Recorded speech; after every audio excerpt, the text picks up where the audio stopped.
कल्याण railway station परिसरामध्ये जे अनैतिक व्यवसायाचं ब्रॅकेट चालत होतं, त्या अनुषंगाने आपण यापूर्वी त्या सगळ्या टोळ्या याच्यावरती आरोपींच्यावरती मोक्कांतर्गत कारवाई केली होती आणि त्याच्यामुळे यापूर्वी आपण 5 महिलांना त्यामध्ये अटक केलं होतं.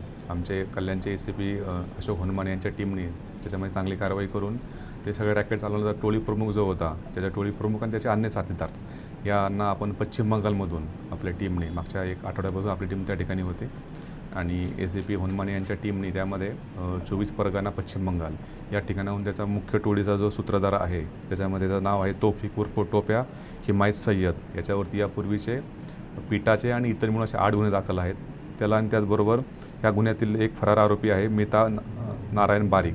या दोघांना पण आपण पश्चिम बंगालमधून अटक केलेलं आहे. यापूर्वी आपण 5 महिलांना अटक केलं होतं, त्यांनासुद्धा आता सध्या न्यायालयीन कोठडीमध्ये आहेत.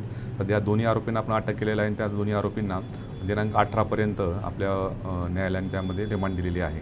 त्याचप्रमाणे यातील अजून एक आरोपी जो फरार होता प्रशांत उर्फ कौवा वीरकुमार गायकवाड, हा सुद्धा टोळीचा सक्रिय सदस्य होता आणि ह्यालासुद्धा आपण अटक केलेली आहे. सध्या तो आपल्याला पोलीस रिमांडमध्ये संपून तो आता न्यायालयीन कोठडीमध्ये आहे.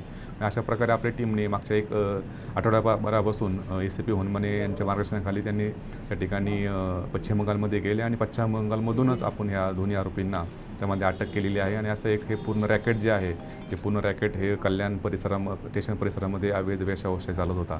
त्या अनुषंगाने एक मोठी कारवाई त्या ठिकाणी झालेली आहे. साधारणपणे ह्या ज्या महिला आहेत, आपण याच्यामध्ये सांगितलं की या महिला ज्या आहेत ह्या पूर्णपणे मुंबई आणि या परिसरातून या ठिकाणी हा व्यवसाय करण्याकरता हा जो आरोपी आहे, मुख्य आरोपी, याच्यामार्फत या ठिकाणी येत होता आणि ह्याच्याकडल्या 1-2 जे आरोपी आहेत त्याच्यामध्ये ग्राउंड लेवलला त्यांच्याकडून हे असे काम करून घेत होतं. असे पूर्णपणे हे आत्तापर्यंत तपासात निष्पन्न झालेलं आहे.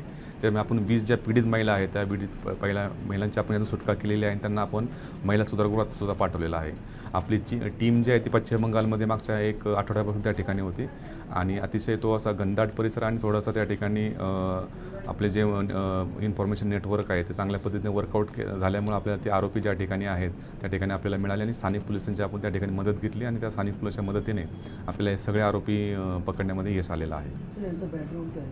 ह्याच्यामध्ये सगळे जे आरोपी जे आहेत, आता मुख्य आरोपीवरती मी सांगितल्याप्रमाणे त्यांच्यावरती यापूर्वीचे पिटाचे पण 3 गुन्हे दाखल आहेत आणि इतरही रॉबरीचे आणि इतर प्रकारचे गुन्हे दाखल आहेत. ते असे 8 गुन्हे टोटल या मुख्य आरोपी दाखल आहेत आणि बाकी सगळ्यांच्या आरोपीवरती यापूर्वीचे पिटाचे गुन्हे दाखल आहेत. साधारणपणे हे जे रॅकेट जे आहे ते मुंबई परिसरातून आपल्याकडे महिलांना या ठिकाणी ह्या एजंटमार्फत आणलं जातं आणि या टोळीच्या माध्यमातून त्यांना या ठिकाणी असा व्यवसाय करण्याबाबत भाग पडलं जातं, असं आत्तापर्यंत तपासात निष्पन्न झालेलं आहे.